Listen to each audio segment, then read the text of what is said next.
Welcome back for Chapter 5 of The Mandalorian, The Gunslinger. I'm Derek. I'm Jack. And this is Han Took Shots First. Ooh. Dink. Clink. See, at least one of us is following the rules. You're taking shots. I'm over here drinking beer. Yeah, but most of your beers are as strong as a tequila. That's fair. It's not fair. This one's only 7%. A little session for you. Just a little baby beer. Just something for the kinder. This one is written and directed by Dave Filoni. True. Because I saw that Jon Favreau was still credited, but then it just said created by. Yeah, I mean, So he's the showrunner. Yeah. So, I mean, I think So- anything that has Mandalorian in the property is partly his now. Yeah. I mean, it's like how everything that's Star Wars under writer always says George Lucas. Mm-hmm. Yep. Even though he's only written 4 things for Star Wars. Check the notebook. I had a really good idea in 1967 when I was in elementary school or however old I am. I don't know. Hey, Sharon, get my notebook, my unicorn notebook with my notes. It would be about how this guy in armor finds a baby, but like the baby looks like this old guy you already knew, but he's a baby. And then he went on adventures and fought spiders and stuff. Do you want to hear something really cool that I just found out that George Lucas actually did kind of have planned out? Somebody asked him about C-3PO, and he goes, no, he was put together by a poor farm boy. Like it was thrown out refuse that a poor farm boy on Tatooine found and put together. And it was everything he never said Anakin, but everything else lined up. Like, so he at least had that part figured out. Okay. And I mean, I guess it kind of connects because no matter how stupid I think it is that Anakin built C-3PO, and I do think it's stupid. But he didn't build him from scratch is the cool thing that I found. But I like it. It does make sense because it's like, since he was all midi-chlorian-y when he was working on C-3PO, maybe some of his midi-chlorians leaked into him, and that's why he's always attached to all these fucking adventures and shit. He's just part of their group. The Force loves a fool. Yeah, they're attached to each other via midi-chlorians. Mm-hmm. Which just also sounds like a venereal disease, like last episode, the ATSTD. Yeah. Oh, dude, if you don't get if you get an ATST and you don't clear it up, you're gonna get midichlorians. Well, this episode originally aired December 6, 2019, and when I saw the title, I was like, fucking sweet. Timothy Oliphant's going to be in this one. No. Different gunslinger. He's in Boba Fett. Well, he's also in Mando. Yeah. Oh, that's right. He gets introduced in Mando because he's wearing the Cobb Vanth refrigeration armor.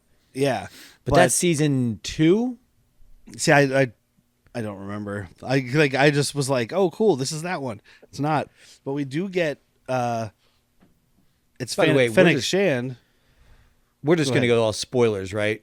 We're not trying to fucking save anything. Cool. No. If this was airing week to week, maybe, but not now. Cool. But this is Fennec Shand, who is the equally sexy and equally cool to Timothy Oliphant, Ming Na-Wen. You know she's like 60 years old right here? In this? Like, seriously, look up her age right now. She is, and I'm not trying to like just sexualize her because she's looking great. She is doing some fucking stunts. You know, maybe not in this one so much, but as this show progresses, she is just fucking fit as a fiddle. Oh, she's only like 56. Oh, shit. Sorry. She's 61. 56. She's 61 right now. Okay. But I mean, I was watching this and like, you know, I knew right away which one it was once it actually got started. But like, she shows up and I'm like, God, she is a gorgeous woman. Gorgeous. She's old enough to be my mom. Yeah, she's sexy enough to be my mommy. The first thing I got introduced to her to me was the show Single Guy with Jonathan Silverman. Go back and look, and she does not change much. No, whatever workout regimen she's doing, sign everybody else up. Not me, I don't want to live long, but like sign everybody else up for that and keep it tight. Well, we watched her in Agents of S.H.I.E.L.D. She plays Agent May, and she looks exactly the same here as she did in that. And that started, I mean, it wasn't that as big of a difference as what you're saying. 10 but that to 12 started years ago? in 2012. Yeah. So it was 7 years before this. So it's not that big a difference, but That started because it started right after the Avengers came out. So you're saying she's in her late 40s in Agents of S.H.I.E.L.D. Yeah. and still just like whooping ass, and then here she is 56, and then look her up to this day at 61, and good God. Wilford Brimley at 40 was in Cocoon trying to fucking find a new way to live. He wasn't 40 in Cocoon, but you know. I was telling somebody about your thing about Wilford Brimley and The Paul Rudd Yeah. the other day, yesterday at work, because it was my friend, well, it was my friend Patrick, who used to be on Bad Movies, Worst People with me. I spent 20 years trying to tell this motherfucker to drink water, and he just didn't drink water. He drank soda and alcohol, and that was all he drank. Now he works for the place. Now he works for the post office, and he has to drink water because it's 1,000 degrees outside. Mm-hmm. But like, I told him, I was like, if you don't drink water, you're going to end up like Wilford Brimley. If you do drink water, you can end up like Paul Rudd. Because that's the big difference. I mean, there's other stuff, but between people back in the 70s and 80s, how we think like, oh, look at that Grampy, and he's like 42. It's because nobody drank water back then. That's a big thing. We've talked about this. This is a little bit of a tangent, but it's fine. Yeah. This generation now, like everyone brings water jugs everywhere they fucking go. When I was first 21, you drank a bunch of water before you left the house. Then I got my big fucking jug right here. But like you drank a bunch of water before you left the house. You went to a bar and exclusively didn't drink water. Like that was your whole point, was drink everything in your fucking sight besides water. And then you go home, drink a little bit more, pass out, and wake up in the middle of the night with that life-saving water. That was the routine. But now it's like, hey, we're going to a bar. Babe, grab your fucking Yeti. And that's what people tell my girlfriend when we're leaving. Hey, grab your Yeti. And it turns out you can drink water while you're drinking alcohol all night and still wake up and have life-saving water in the middle of the night. You can do it both. You can do it all. Crazy. Water while drinking? That's insane. But so this episode starts 12 minutes in with Mando being pursued by a bounty hunter who tries to pull a Mando on him. He's like, because it's in space. He's being chased, and he's the like, ship. It almost looks like the precursor to the X-wing, the Headhunter, but I couldn't get a good look at it. I got X-wing vibes because also his helmet and his whole like rig inside, it looks like he's in the X-wing cabin. So I think it's the Z95 Headhunter. It's basically an X-wing with two wings, but cockpit, fuselage, everything else is pretty much the same. Not specs wise, mind you, but just looks. And I don't know if this is that, but it is that thinner, fixed wing, single pilot starfighter. You know. So kind of like what Obi-Wan and Anakin were flying around in? Theirs was closer to the A-wing or theirs is closer to the A-wing. Okay. But this is meant for just dogfights exclusively. And I think like having the Rebel or old Rebel looking stuff makes sense. All this would have been a discount, dude. You know, New Republic came in and got rid of almost all the army. So it's like, cool, I'll take that helmet, that mask. Is that a fucking headhunter? I'll take that. Well, and this guy tries to be like Mando, because he says to him over the comms, I can bring you in warm or I can bring you in cold. But it's like, hey, I can bring you in warm or I can bring you in cold. Your choice, buddy. It's not that Pedro Pascal. I can bring you in warm.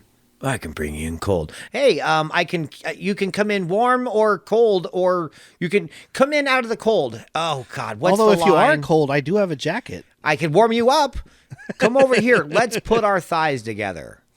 But Mando does the fucking Iron Man hard break thing to get behind him. Excuse me, they do it in Top Gun too. It's Top Gun first, my friend. But this is Disney, okay? Disney doesn't own Top Gun yet. Yet. They never will. Tom Cruise is over there fighting it off with Scientology in one hand and staunch heterosexuality in the other hand. Well, wait until they get Mickey converted to Scientology and it's all over. Oh man, my soul was frozen in a volcano. I knew there was a fucking alien, man. Xenu's coming. My whole life I felt like there was something inside of me trying to get out. But yeah, he does the quick hard break, gets behind him. That's my line. Blammo. And takes this dude out. Your spaceship is dead.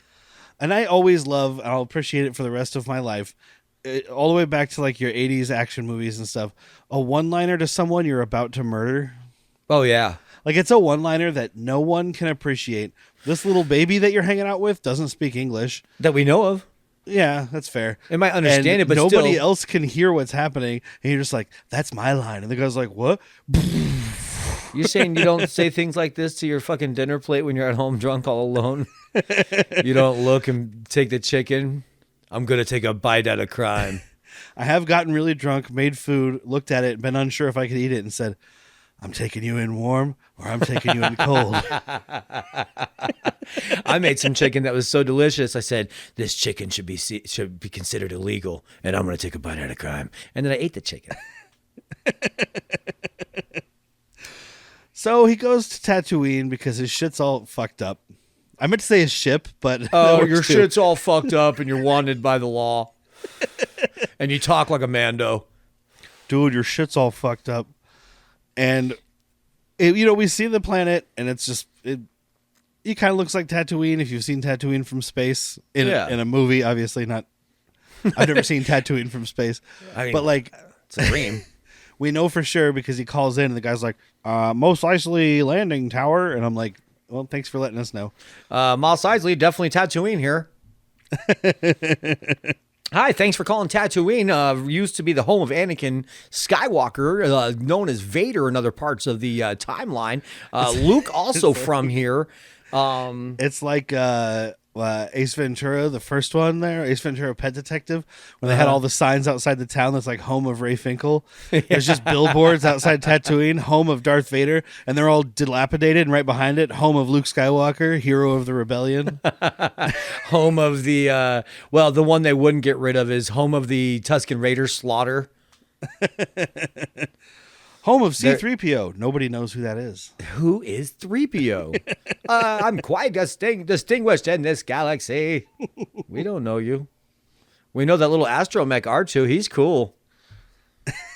You should have him at a party. He just has everything go off at once. Wow! Didn't I see you hanging out with R2-D2 once? You coattail riding. No, we've been together for years. I'm the boss of this adventure. He can't even talk. He beeps and boops. Oh, where would he be without me? But he lands and we meet Amy Sedaris playing Pelimoto, who doesn't leave this show, I don't think. She's in all 3 seasons, right? Yeah, and Boba. Yeah. Amy Sedaris from Strangers with Candy and a bunch of other stuff. Very funny actress. You talked about this, and I meant to bring it up in the last episode with the guy that was that played Pillboy in The Good Place. This is another the trend that you were talking about in episode 1 of comedians doing not necessarily comedic roles. She is pretty comedic in this. Like, Pelimoto is just funny, but it's not her normal. Amy Sedaris is a fucking riot, in my opinion. So, well, and she has some funny moments here, but as the show goes on, she becomes comedic relief when she pops up. Uh-huh. Yeah, she's fucking great. And there is a theory that she is the little girl from Phantom Menace that was friends with Anakin. Oh, I remember you saying that probably on our episode about episode 1. Probably. So, because later in this season, or series rather, she will say, like, I've never left Tatooine. I've been here my entire life. The timing would match up. She's like, man, if I can get my hands on that Vader suit, I could soup it up for him. He could take that Emperor down in no time, dude. Look, I know you're a space wizard, but I could make that outfit super wizard. Super wizard. You have so much whiz. But I love those little fucking beep boop droids from the prequels come up. The 3 Stooge bots. Yeah. And Mando just immediately shoots at them. He's like, no. Yeah. Get the fuck away from my ship. And my shit. Droids. I don't trust their kind. Whoa. So he leaves the ship with her, goes walking through Mos Eisley. There's stormtrooper helmets on pikes. I'm assuming it's just the helmets, but hey, it's Mos Eisley, so you don't know. I mean, this was a fucking place that the Hutts controlled. You know, like they tolerated an Imperial presence. So as soon as the Emperor was dead, they're like, let's get them the fuck out of here, dude. And much like you do with like a vampire, you cut its head off and you put it in a pike to warn other vampires, don't fucking start none. Ooh, how's that delicious fucking cold IPA? Dude, this is so good. That's fucking one of the beers of the year. I'm jealous. Only because I drank all mine. We do get Pelimoto hanging out playing, I don't know, some kind of game. Could be Sabak, could be Pazak. With the droids. And like there's like a monster roar that comes out of the ship. And I'm like, is that what it sounds like when Baby Yoda takes a shit? Or like... No, it's his yawn. Because it's just like... You know what the droids even imitates it? Like, the fuck was that? You know what it reminded me of was episode 4 when Obi-Wan comes out all fucking trying to scare the Raiders. Oh, yeah. He has a very similar... It's supposed to be, I think... The crate dragon shriek, like a lesser crate dragon, is what it's supposed to be. So, I mean, to me, I'm just like, Grogu just got the Force, dude. He doesn't know he's doing a Force yawn, but it's much like the Force roar that Palpatine gives out before he kills all those Jedi. Is that a cartoon thing? No. I don't remember him roaring. It's very subtle. It's in episode 3 in the throne room when he's like, I am the Senate. And they're like, we're going to take you in. And he's like, so treason it is. And fucking pocket saber. And he goes, "Rah," and then does a spin at him.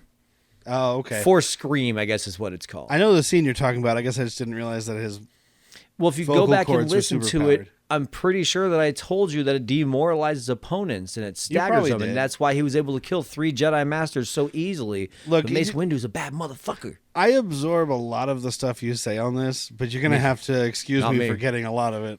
You didn't go back and listen to episode 3. You didn't check out that Force scream that he did to disarm his opponents, and he used a level 9 charm on himself.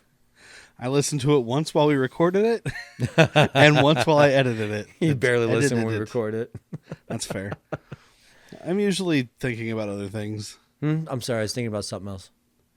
Like, well, this beer's almost empty, and I have no more beers. Like, that's usually my brain. Oh, bro, all out of beers. Let's go to fucking Boston. Sam Adams Lager. I don't like to drink a lager because then I have to put a fucking lager in my mouth, and that sounds kind of gay, dude. We have to get some Sam Adams. It's made in Boston. Wait, it's made in Ohio? Oh. Whoa. Well, it says it's from Boston, so I'll take it. My whole fucking life is a lie. He likes people in Ohio, trust me. I will trust you. You know, because of his whole the stop motion company that he's making there. Oh, yeah. Ohio Nazis, dude. I'm allowed to make that joke. My whole family's from Ohio, and they don't listen. So, Greg, we got a podcast for you. Bad movies, worst people. I mean, look, you like getting a couple beers in you, watching a bad movie, and yucking it up with your friends. That's what we're doing. We have microphones. We have great impersonations. We have bad impersonations. I think it might be one of the best podcasts I've ever heard. It's the best podcast I've ever heard, fellas. And I ain't lying through my giant teeth. There's a sample. Yes. You can find us anywhere. Badmoviesworstpeople.com. Come check us out. If you don't follow us, we will follow you home. Hey, guys. I don't want to sound needy here. I'm needy. But we have a Patreon at patreon.com/worstpeople. Mm-hmm. And I know times are hard right now. Real hard for me. Inflation's up. You can't afford your groceries. Can't eat.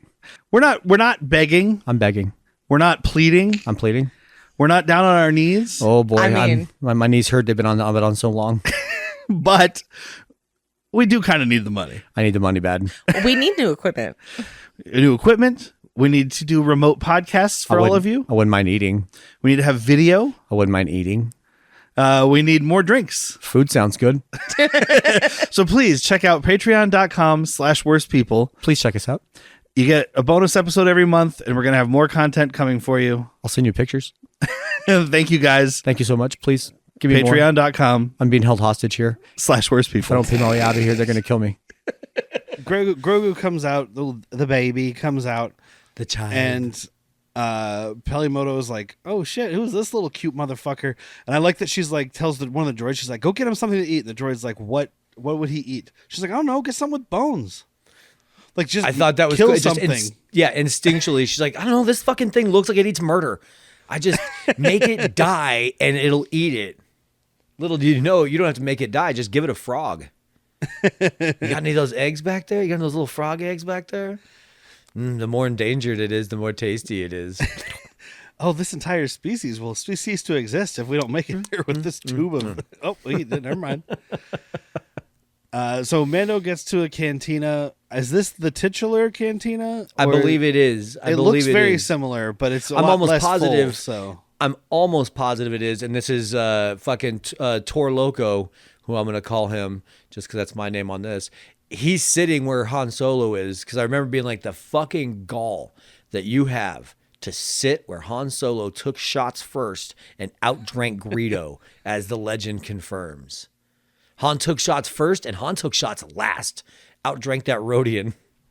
Toro Calican, played by Jake Cannavale. Yeah, you can take and leave him.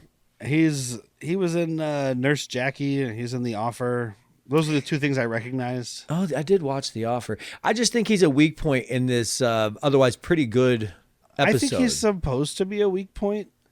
Like his acting isn't great, and that's obviously not intentional on their part. But I think he's supposed to be like a shitty character because he's a little tech bro that's basically like, I'm trying to be a bounty hunter now, bro. You guys gonna help me or what? I understand that. He's a what movie is it?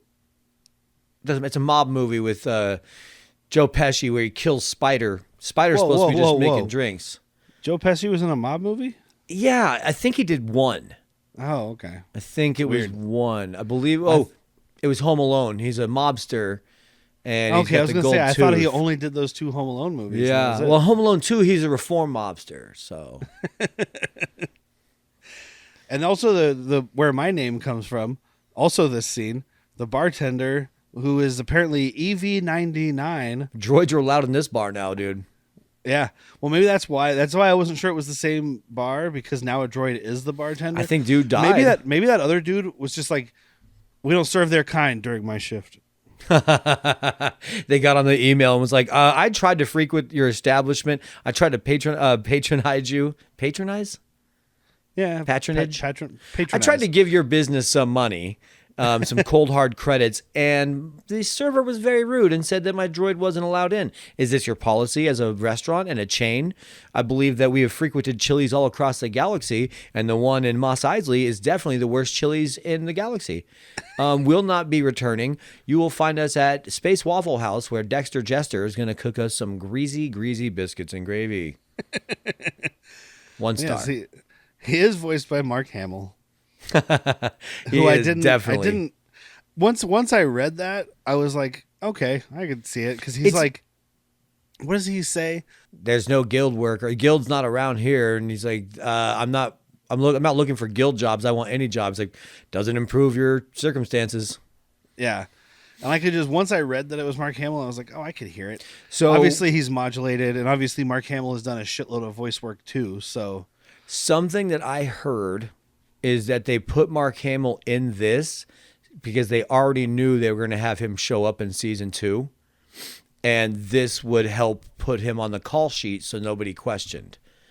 Because he was on set. I know they replaced him completely with a fucking computer.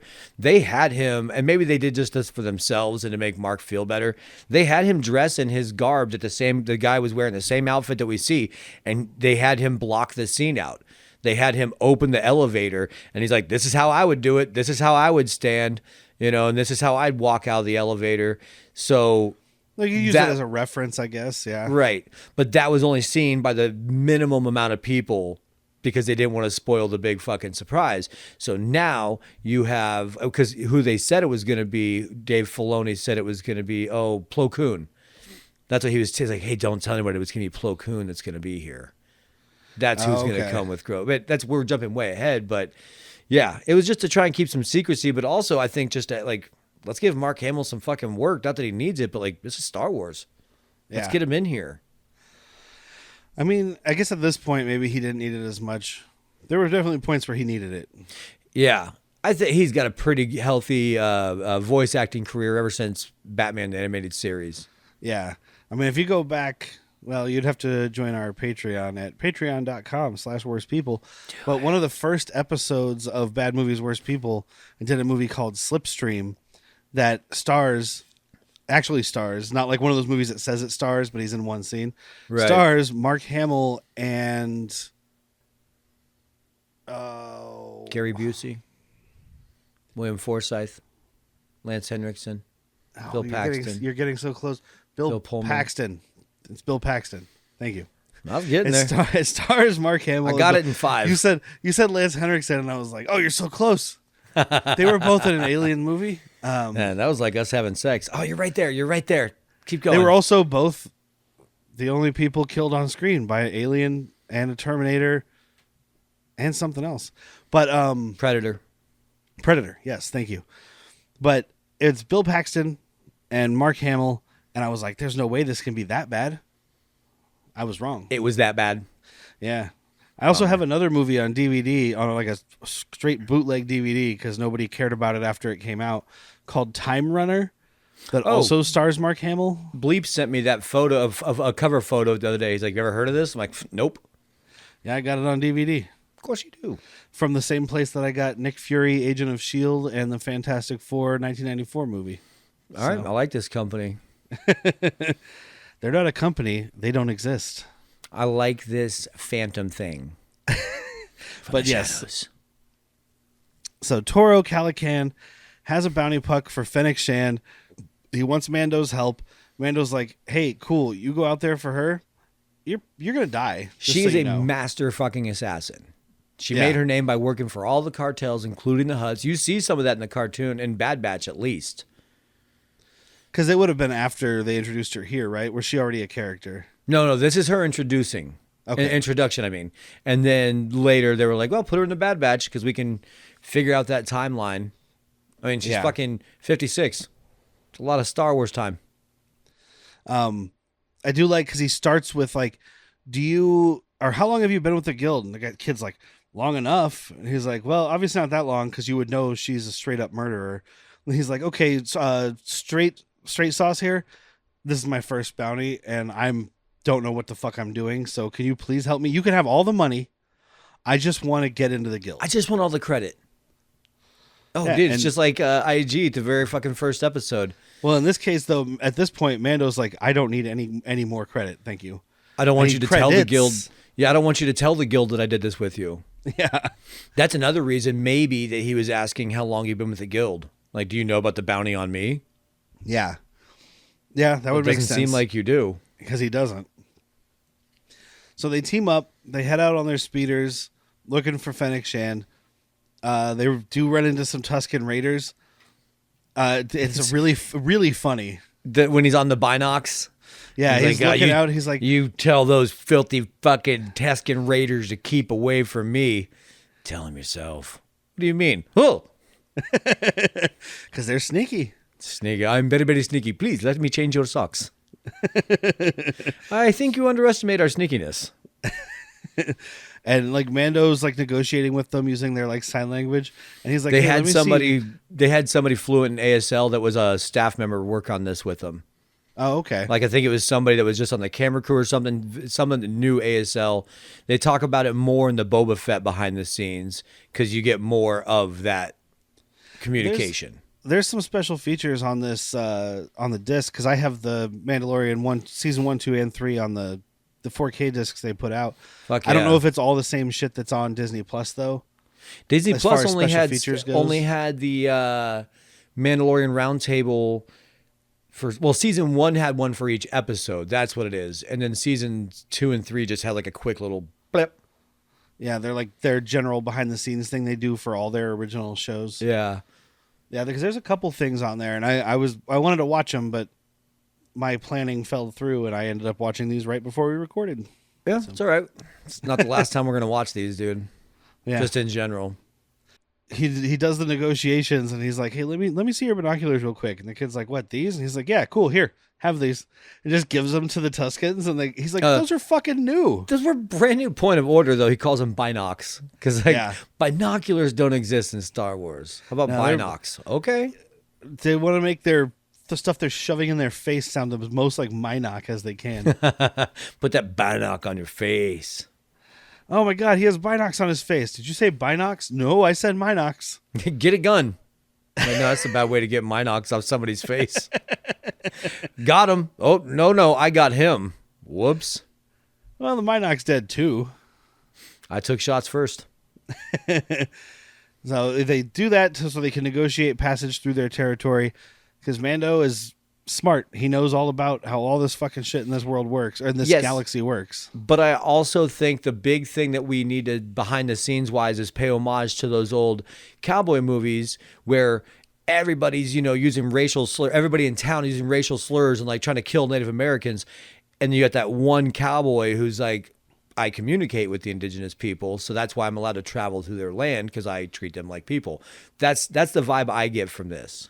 Yeah, I guess that makes sense because this one's when he gets to Tattoo or Mos Eisley at the beginning, when he walks out into town, and obviously it's meant to be that way, but it's very Western, like walking out into this town that you just arrived in. Yeah, like everything's covered in dust, and I mean he's been the man with no name. You made that episode 1 kind of thing, Yeah. and he's continued to be the man with no name, and this is a perfect little addition to his character in my mind. And so they keep trucking along, and they encounter a dewback, which will never not sound like a slur. Yeah, I think it's Whoa, because of dude. South Park, uh-huh. because they have the time traveling thing. They're like, the goobacks. Mm-hmm. It also just does sound. I mean, we live in a place where the word "back" is not always going to be with the best word. Yeah, that's fair.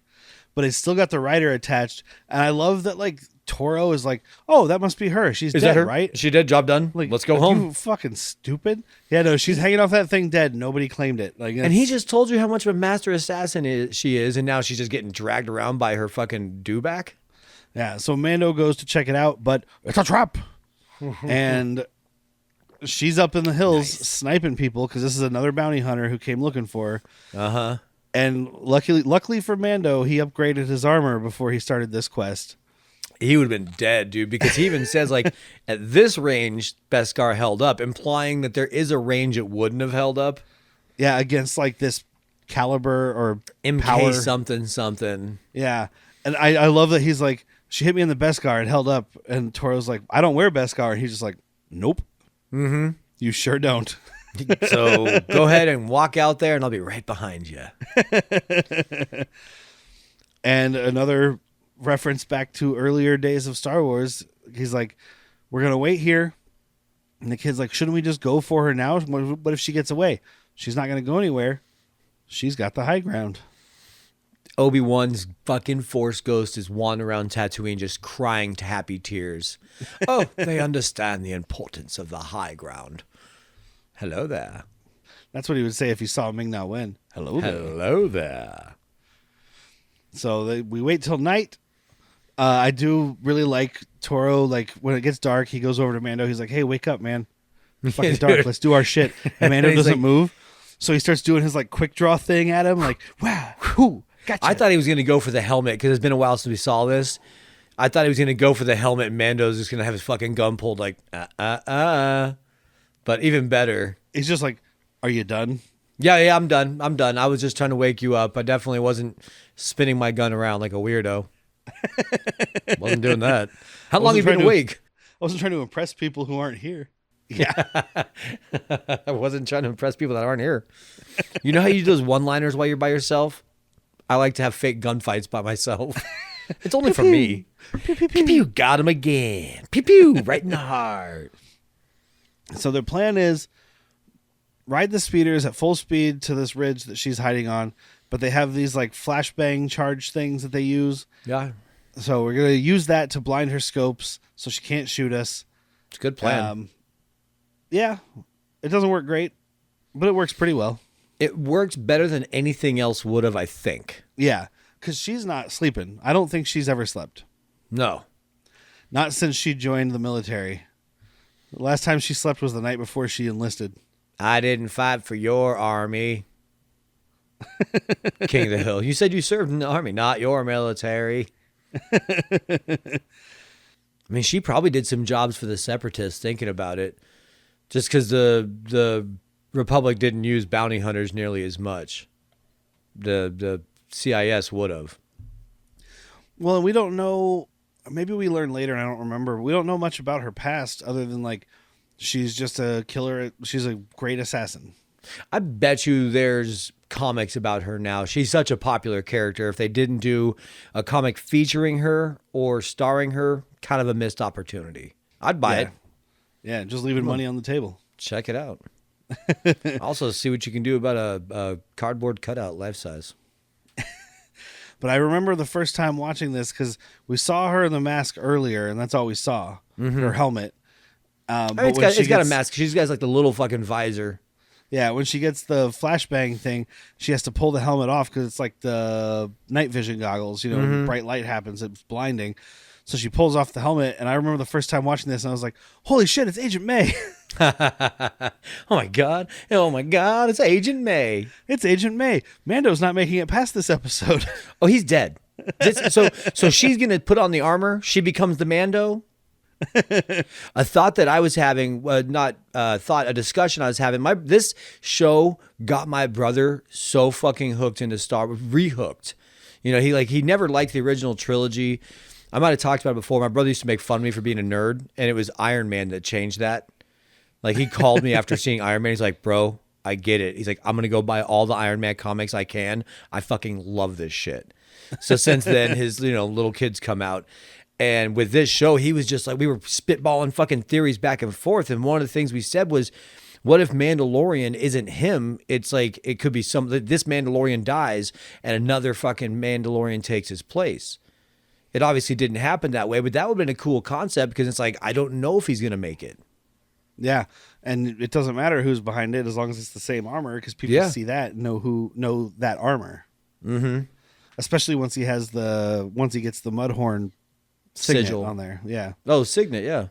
Ming Na-Wen's there, and like, again, I was super excited. I'm one of the few people.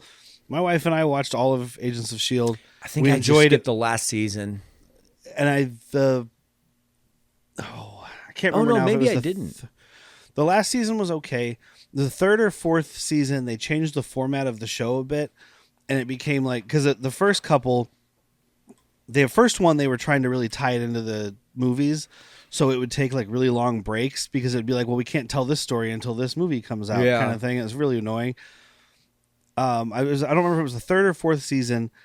I think it's the fourth where they changed the format and they kind of had like 3 small seasons. They were still doing the 22 episode thing because it was an ABC show. But just the blocks of them were like a big chunk of story. Yeah, it was like 7 or 24 episodes because it was like 7 episodes that were one story, 7 episodes that were a completely different story, and 7 more episodes that were a completely other story. Then the last 3 were kind of like a movie that tied all that together and like brought all the threads from everything together. I vaguely remember that. And that was the season where they introduced Ghost Rider, and they did all that stuff before Reyes. they started time traveling and everything. Yeah. But like, it was, we both liked it. We watched it, but at that point, it went from being like, this show's fine and I'm gonna watch it because I like Marvel shit, to being like, this show fucking rocks. Yeah. Okay. And she was a big part of the reason the show was awesome. It was like, I remember they lost. We'll get back to it real quick, but I remember when they wrote off the 2 people. I can never remember her name. She's in John Wick, Adriana something. Yeah. And then the guy who ended Mockingbird and little short guy. Yeah, he ended up being in Andor. Yeah. Season 1, I want to say. Yeah. Like, they wrote them off the show because they were supposed to get their own spinoff, then it got canceled. And it's like, well, could have brought them back. They were a really cool part. Yeah. Now, that was supposed to be Marvel's Most Wanted, and that would have been, Yeah. could have been a cool show. I'm not going to say would have been, but it could have been cool. Yeah. Yeah. What is her name? It doesn't matter. Adriana Pacheco. Yeah, see, every time we say Adriana, then I think Adrienne Barbeau, and I'm like, well, that's wrong. She was much older at that point.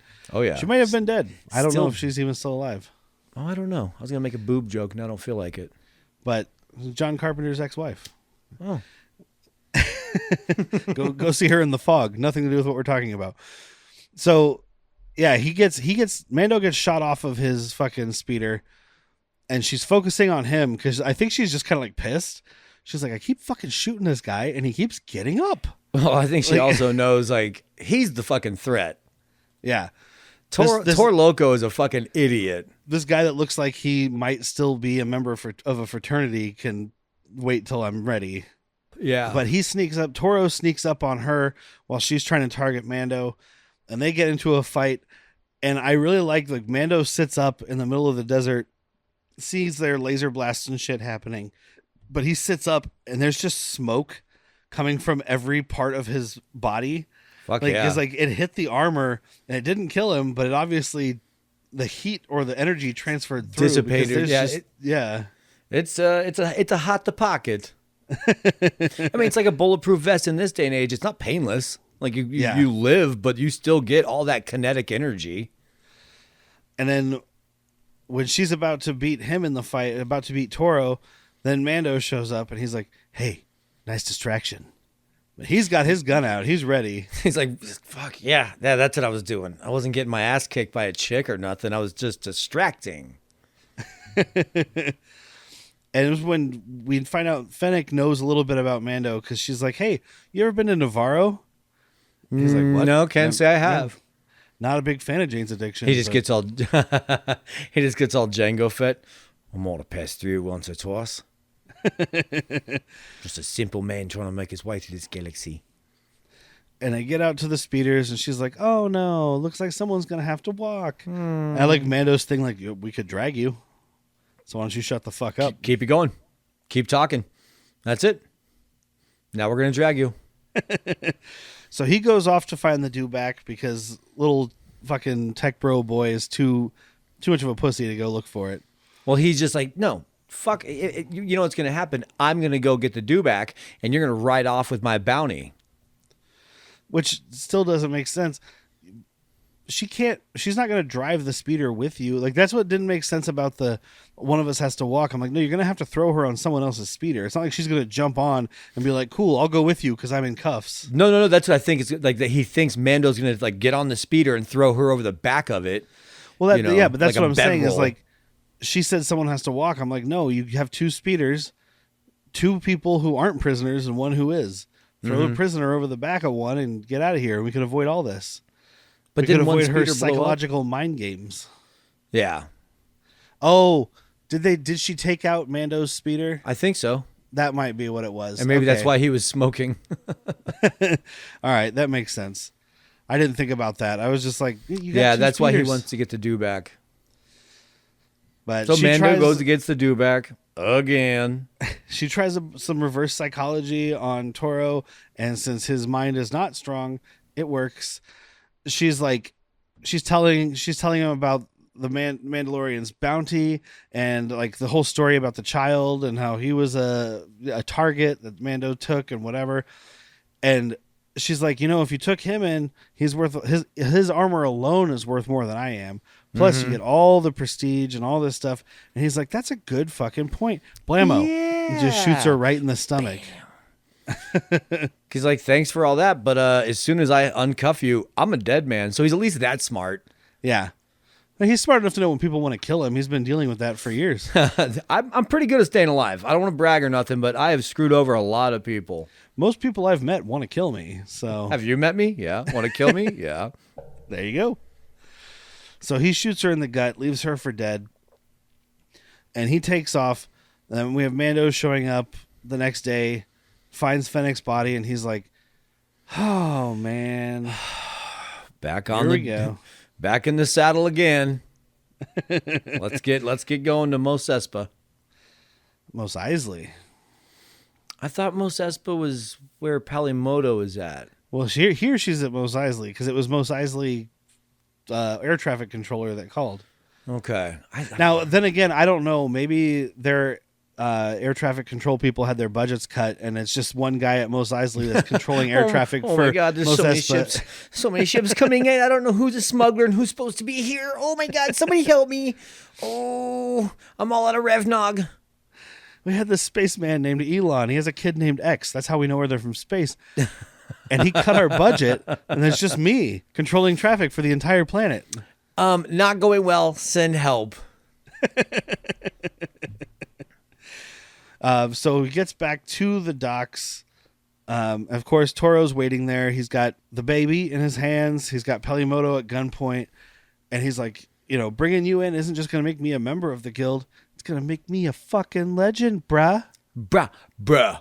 I'm gonna bring you in. Gonna have some fucking punch, do a fucking couple keg stands, rip some fucking tubes. We're gonna check out some chicks, maybe grab some nugs. I'll be sitting high and tight and bounty hunter hanging out on Navarro with fucking Carl Weathers. Kind of cool dude. We met playing lacrosse one year. Now we're going to go eat up on the pickleball court. I can bring you in sober, or I can bring you in drunk. Drunk, please. It's almost always my fucking answer to that question. Mando has the flash charge thing hidden in his hand when he puts his hands up for Pelimoto to come and handcuff him. You're a lot smarter than you look. Yeah, you're smarter than you look, dude. Sets off the flash charge, kills this fucking guy. My notes change it to Toto, which is funny. So I killed this guy down in Mos Eisley. Mando killed Toto. Speaking of episode 6. That's right. That was last episode. But people remember a week ago, right? I hope. I don't. So and I like her thing at the end. She's like, "Oh, thanks for saving me, and I'm glad you're good. But like, I take it you didn't get paid." And she's doing this like sad mopey thing. Like, This you shooting looks like you didn't get paid. He gives her all this money that he just took off fucking this dude's body. He's like, "I hope you take NFTs," and he dumps it in her hand. I've got some Bitcoin, some Dogecoin. This is fart coin. It's a thing. And he takes off into space. And we have one last thing. We have a mysterious stranger who comes and finds Fennec Shand's body. And then we go to black. Did you hear the Spurs? No. So I remember this being a huge thing where, like I said with my brother, but it wasn't just him. There was a lot of people reinvigorated by Star Wars that like, this is a great mystery. Who was this coming up? And almost everybody that I knew that's a big Star Wars fan, the Spurs you can hear when Boba Fett walks around in other properties. I think it's episode 6 maybe. Like he's always been associated with Spurs. Don't ask why. He doesn't have Spurs. Because he's a cowboy. But he's a cowboy, baby. So that was instantly my thought. There was all kinds of other thoughts because we don't find out till much, much later. So other people were even wondering, they're like, oh, it could be because we don't find out until after Moff Gideon is introduced. So people are like, oh, it could be Moff Gideon recruiting her. Yeah, I remember it happening because I remember thinking about it and talking about who it could be. And I remember a lot of people I talked to, which would be like you and other Star Wars people I know in person. Yeah. Had a thought that like, oh, maybe maybe they're going to bring Boba Fett in somehow. And it's like, but we haven't seen him and he's supposed to be dead. And I was like, yeah, who cares about that? Yeah. Last we hear because they got rid of all the legends where he did survive. So it's like, we don't know if Boba Fett, it was such a big deal to think Disney's going to revive Boba Fett. Yeah. Boy, my heart was a ticking hard that day. And I do remember the Moff Gideon talk and all of that. Yeah. It's like, we don't know because it's this season, but it's not until the very end, right? It could be next season. It's when Grogu reaches out with the Force on that stone. And this season ends with Moff Gideon and the Darksaber. Which, what a reveal that was. Well, that's it for this episode of The Mandalorian. This chapter of the opus of The Mandalorian. Oh, nice usage of the word opus. I'm sure it's incorrect somehow, but nice use of it. Yeah. I didn't say you were right. And tune in next week as we talk about Chapter 6, The Prisoner, which I definitely know which episode that is, and I love that episode. Is this the one where you get a fucking Bostonian? Yeah, it's when Boston comes to space. I love it. And Clancy Brown. Oh, love it. And an appearance from a mouse droid. Derek loves it. So good. Yeah, all right. It's the best impersonation you do. I don't know. I feel insulted, but also complimented. You should be complimented. All right. That's it for this week. I've been Derek. I'm Jack. Woo!